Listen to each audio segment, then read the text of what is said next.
Welcome to the Reno's Wild Kingdom. We're out on a trek trying to find the red-breasted horned deer. And, oh, there's one right there. There's the deer. If you're very quiet, you can kind of see. Kind of a young one. He's got small antlers. And a little bit skittish. In mating season, too. We're all, you can tell by the pounding of the hoofs. Yeah. Well, we'll try to keep track of this one as we go through our little trek.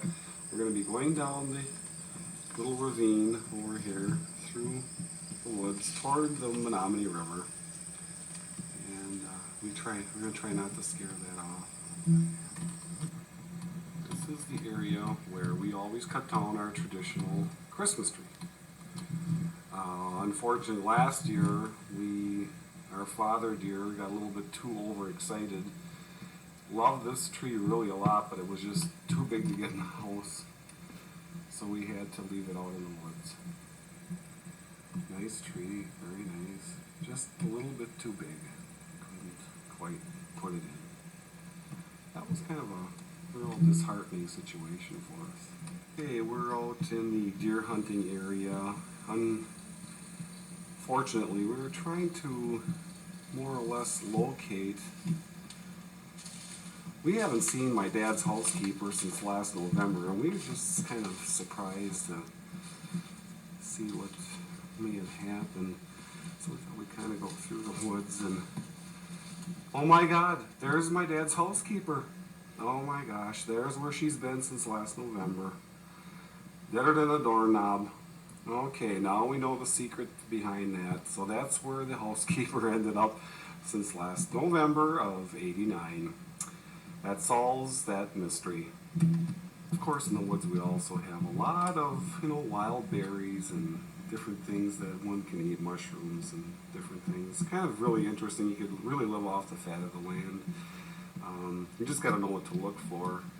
And I believe maybe there's some of those berries down there. I'm not sure what those are, but those could be very possibly what we're talking about here.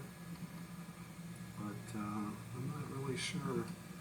We'll have to kind of just investigate that later and see if there's any truth to the matter that you can eat anything out of the woods.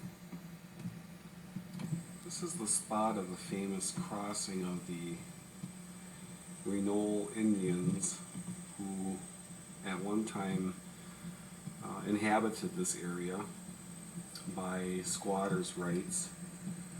And this is one of the famous little passage or portage points that they used to eat the grass out of the river for virility, and there's still quite a bit left.